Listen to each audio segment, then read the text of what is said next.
Halo, assalamualaikum warahmatullahi wabarakatuh. Selamat datang kembali di channelnya Pekerja Migran Indonesia. Kawan semuanya, bagaimana kabarnya? Semoga kita semuanya baik-baik saja dalam hidup. Amin. Oke. Kan kali ini sesuai dengan janji aku kemarin 2 hari yang lalu yo. Kita bakal membahas tentang masalah ada 18 orang yang dicurigai terlibat pencucian duit di negara ini. Kemudian di antara 18 orang ini ada 13 orang ini adalah PRT Indonesia. Nah, kali ini kita bakal membahasnya dan aku bakal mendatangkan narasumber yang kedua ya, dan ia bernama adalah Jo Sodai. Kawan-kawan kalau mendengar Jo Sodai ini mungkin gak asing kalau kawan-kawan ini sering mengikuti grup-grup PMI Hong Kong. Nah, dia adalah salah satu adminnya dan memiliki pengikut sebesar 21.000. Jadi kawan-kawan dengarkan ceritanya mengenai curhatan dari pihak pertama, curhat ke Jo Sodai ini atau pihak kedua. Kemudian Jo Sodai atau pihak kedua ini mencurhatkan kembali di channel ini, yaitu tentang pencucian uang, dan ia ini terlibat dalam pencucian uang padahal dia tidak menggunakan TNG ya. Dia hanya sebagai pemberi dokumen atau ID card saja untuk membuka TNG. Nah, yang menyuruh itu adalah temannya yang ternyata adalah OS. Bagaimana dengan ceritanya? Simak videonya, simak sampai habis, dan saran-saran kawan-kawan ditunggu. Nah, ini adalah ceritanya. Sekarang bisa ngomong kan? Bisa, boleh. Oke.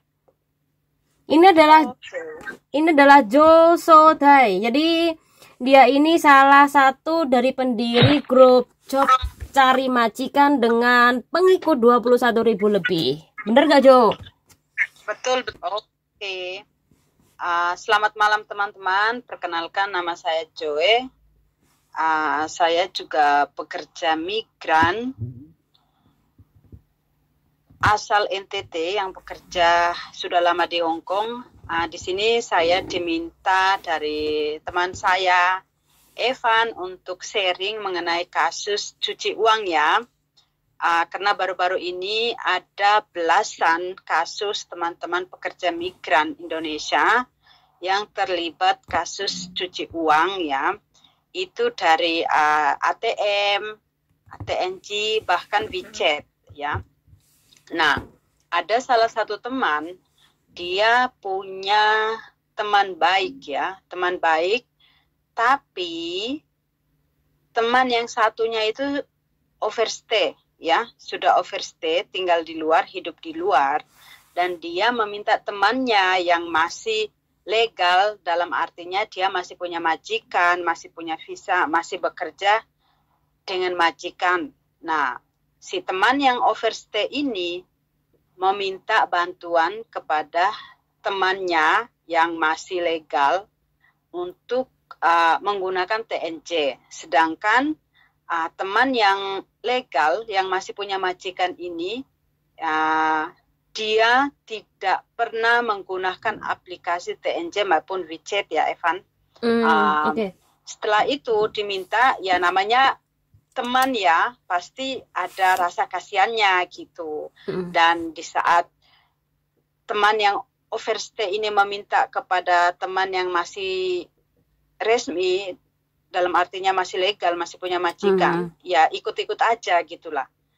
Dia libur bareng, ketemuan kayak gitu, terus mendaftar, mendownload aplikasi TNC, dan di situ teman yang membantu memberikan identitas, seperti kan kita kalau download TNC itu kan harus menggunakan Hong Kong ID kan, Evan? Kalau dulu kan harus pakai paspor, sekarang itu tidak perlu ya, kalau tidak salah ya. Kalau zaman dulu itu harus pakai paspor dan KTP. Karena saya tidak menggunakan aplikasi tersebut, jadi saya kurang tahu. Cuman saya didatangin oleh salah satu teman sesama pekerja migran Indonesia. Dia datang curhat bahwa dia dapat musibah, tiba-tiba polisi datang ke rumah kayak gitu ya. Polisi datang ke rumah karena ternyata teman yang overstay tadi meminta identitasnya untuk mendownloadkan aplikasi TNJ,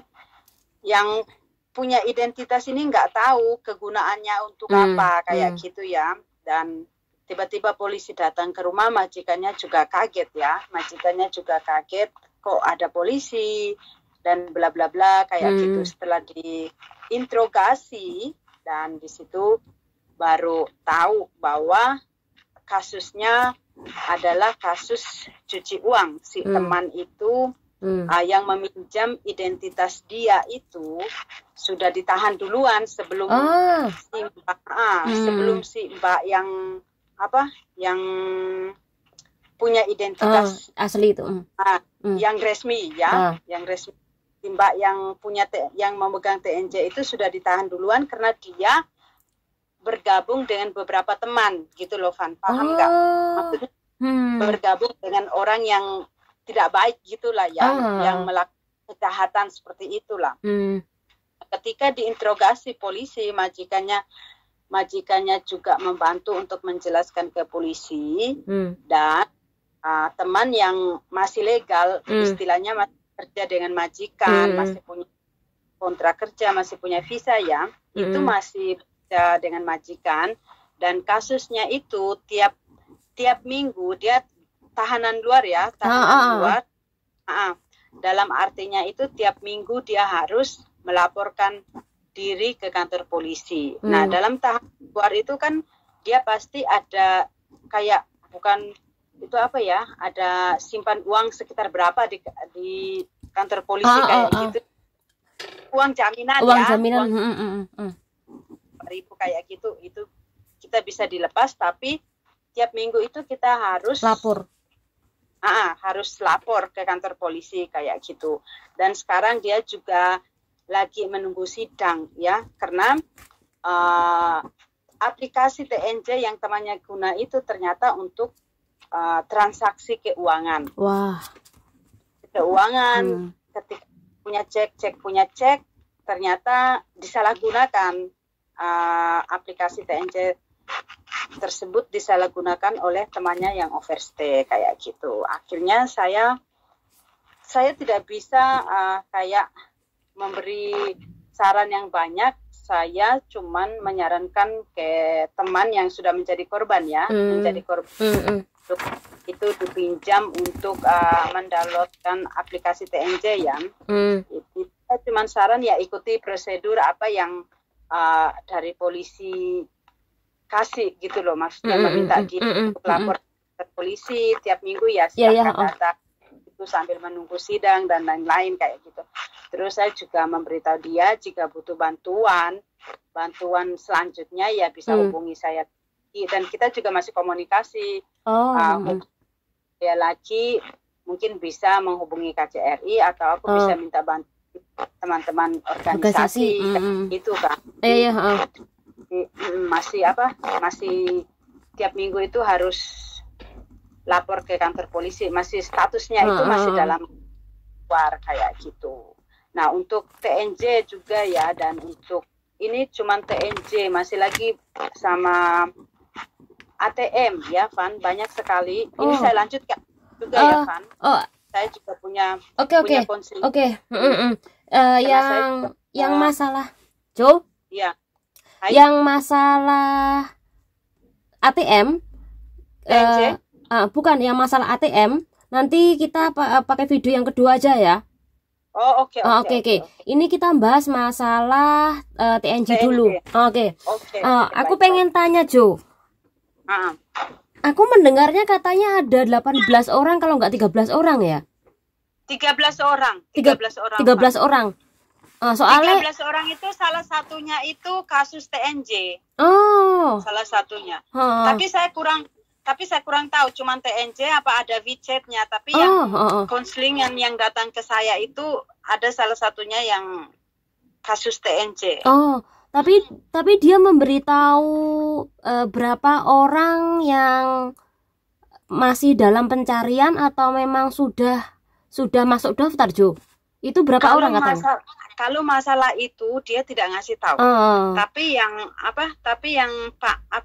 itu polisinya datang ke tempat majikannya. Kan daftar TNC kan ada ID card-nya kan, Iya, kan ada Terus yang itu malah yang tangkap itu temannya yang overstay duluan, yang tangkap duluan. Dari situlah ketahuan bahwa dia itu menggunakan identitas orang kayak lain. Gitu loh. KTP orang kayak gitu. Walaupun apa namanya aplikasi TNC di HP temannya yang overstay, tapi downloadnya itu identitas, masukkan identitas ke aplikasi TNC saat daftar itu menggunakan identitas temannya yang masih legal dan masih punya majikan, masih punya visa kerja, seperti itu, Van. Oke. Jo, dia pernah bilang nggak si Mbak legal punya majikan itu dia mendapat persen nggak dari masalah? Nggak? Iya. Dia dapat $700, Van. Dapat $700. Dan di saat si Mbak overstay itu memberi pesangon ya, memberi fee $700 itu pun tidak ngasih tahu bahwa TNC tersebut digunakan untuk apa? Kayak gitu. Dia dapat $700 saat dia memberi aplikasi, maksudnya membantu untuk memberi identitas mbaknya, terus mbaknya mendaftar TNC, menggunakan identitas mbak yang resmi, yang masih punya visa, masih legal, masih punya majikan, seperti itu. Bisa kasih tahu nggak Jo itu mbaknya siapa gitu? Kalau untuk konselingan kan kamu mungkin dulu juga di organisasi kan kita privasi ya toh, mungkin kita ngasih tahu nama, nggak mungkin kan, itu benar-benar sangat privasi sekali ya untuk teman-teman yang kita nanganin masalah kasusnya.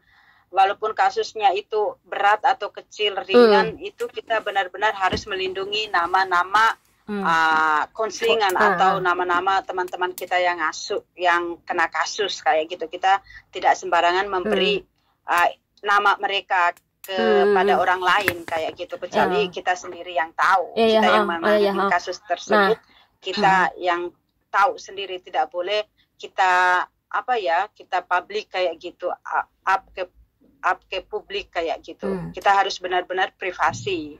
Jadi kawan-kawan, nah ini salah satu yang harus kawan-kawan ketahui ya, bahwa sekali lagi channel ini tidak pernah mempublikasi wajah ya ataupun nama sebenarnya dari setiap konselingan ataupun kasus ya. Jadi semacam kayak Jo ini juga ya. Jadi memang kita murni untuk hanya angkat kasusnya buat bahan pelajaran, nggak perlu taruh foto ataupun nama-nama asli dari kawan-kawan yang kena masalah ya. Betul. Oke Jo, kalau untuk nama udah nggak menjadi ibaratnya privasi kita ya. Privasi, jadi privasi itu sangat privasi. Oke. Jadi saat mbaknya itu bilang nggak kapan dia bakal ada sidang? Untuk sekarang karena kasus kan baru beberapa minggu yang lalu kan. Mungkin kamu juga baca berita lokal orang Hong Kong juga, berita Indonesia juga ya, diupdate itu sudah diupdate. Untuk sidang belum tahu, tapi dia harus melaporkan diri ke polisi. Dia salah satunya yang menjadi tahanan luar. Oke. Jo, untuk saran kawan-kawan yang lain bagaimana ini? Oke, untuk saran saya untuk menyarankan teman-teman ya, poin pertama adalah hati-hati dengan identitas kita ya, hati-hati dengan data pribadi kita seperti KTP ya, Hongkong ID, paspor, kontrak kerja, alamat rumah majikan, nama asli kita juga bisa disalahgunakan, Pan. Betul. Nama asli kita ya. Jadi saya sarankan ke teman-teman hati-hati dengan dari tanggal lahir, tahun lahir, bulan lahir, nama asli kita. Terus apalagi Hongkong ID, paspor, kontrak, alamat rumah majikan itu perlu hati-hati. Walaupun ini saya bahas sedikit, boleh kan Van ya? Boleh.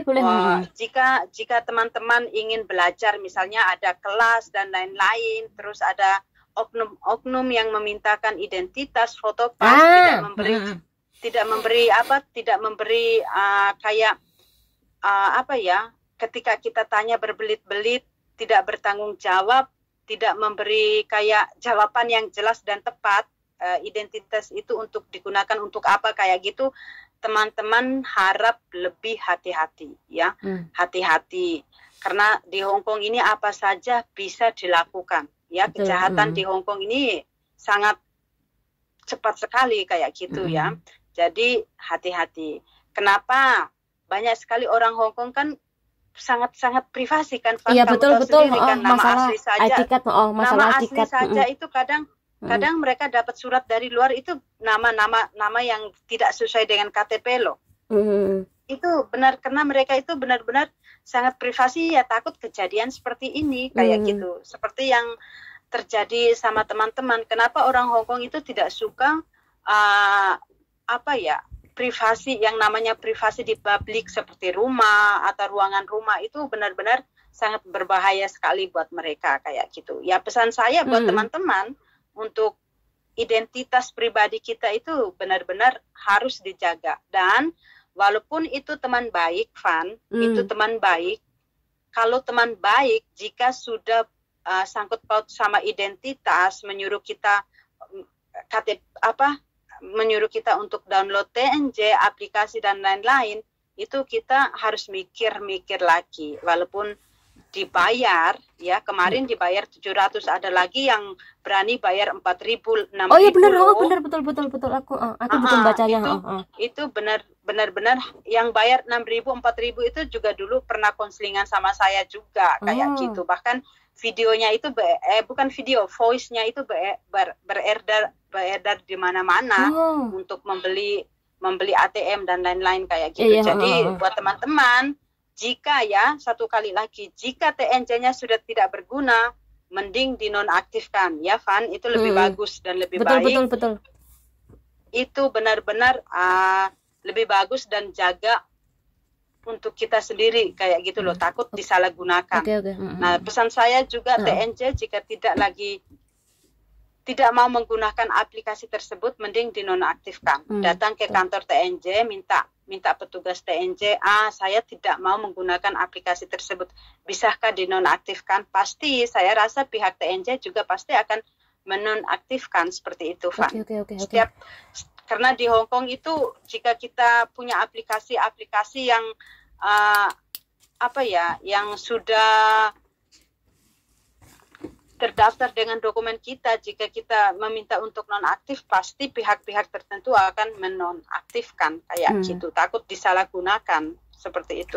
Jangan pernah memberi identitas kita kepada siapapun, walaupun teman dekat, teman libur dan lain-lain. Namanya identitas itu kita lebih berhati-hati ya, Pak. Terima kasih untuk kawan Jo atas kehadirannya di podcast hari ini. Dan peringatan buat kawan-kawan semuanya ya, sekali lagi Hong Kong ini ketat banget untuk permasalahan cuci uang, dan ini hanya menggunakan ID card aja ya, si pelaku ini bisa melakukan pencucian uang melalui beberapa jasa aplikasi pengiriman atau penerimaan uang. Nah, kawan-kawan semuanya, jangan sampai Anda gegabah memberikan dokumen atau identitas Anda kepada orang lain, sekalipun itu adalah teman terbaik Anda.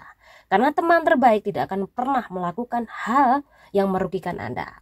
Channel ini diri. Wassalamualaikum warahmatullahi wabarakatuh.